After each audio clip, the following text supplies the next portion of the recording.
আমার নাম জুলিয়ান রাংলং এবং আমি বাগবাসা প্যারিস থেকে। আমি খুবই আনন্দিত আজকে এই পবিত্র বাইবেল থেকে যীশু খ্রিস্ট বলেছে প্রতিবেশীকে ভালোবাসার জন্য। এই সম্বন্ধে আমি বলতে চাই। বলতে খুবই সহজ, কিন্তু করা এত সহজ না। কিন্তু এটা কিভাবে সম্ভব এটা বলতে চাই। কারণ হচ্ছে প্রতিবেশীকে এইটা বুঝতে হবে। প্রতিবেশী হচ্ছে শুধু প্রতিবেশী নয়, যতজন লোক আছে আপনার সামনে, যে কেউ আছে, ওনাদেরকে ভালোবাসার জন্য।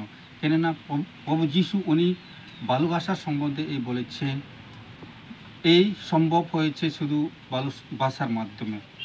তাই প্রতিবেশী এবং যা কেউ ভালোবাসবে, এইটা দেখা দেয় যে যীশু খ্রিস্টের ভালোবাসা। কেমনে করে আমরা শত্রুকে ভালোবাসতে পারি? শুধু ভালোবাসার মাধ্যমে। যীশু খ্রিস্ট এই পৃথিবীতে জন্মগ্রহণ করেছেন এবং উনি হচ্ছে ভালোবাসা দিয়ে আমাদের এই পৃথিবীর পাপকে উনি সব কিছু দেওয়ার জন্য উনি নিজের প্রাণ ত্যাগ করে আমাদের জন্য ক্রুশে মৃত্যু হয়েছে। এবং শুধু তা নয়, মৃত্যুবরণও করেছে এবং তৃতীয় দিনে উনি মৃত্যুদের থেকে পুনরুত্থান হয়ে আমাদেরকে দেখিয়েছিলেন যে ভালোবাসার শক্তি, এবং উনার যেভাবে বলেছিল সেইভাবেই করেছে। তাই খ্রিস্টতে প্রিয় ভাই বোনেরা, আমাদেরকে দরকার এই যে ভালোবাসা, যীশু খ্রিস্টের ভালোবাসা নিয়ে। প্রথমে মানুষকে সৃষ্টি করেছে স্বর্গপিতা,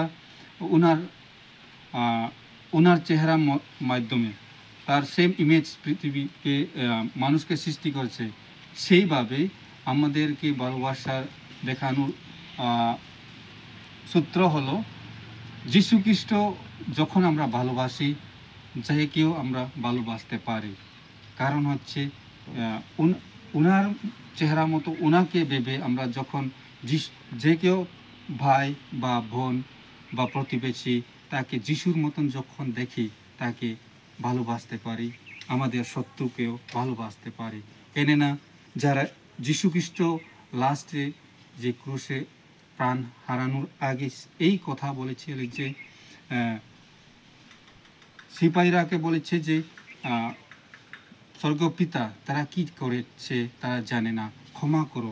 শেষ পর্যন্তই ক্ষমা করার জন্য যীশু খ্রিস্ট আমাদেরকে শিক্ষাদান দিয়েছে। আমি এইটুকু বলে আমার আজকে এই ভালোবাসার টপিকটা শেষ করছি। ধন্যবাদ।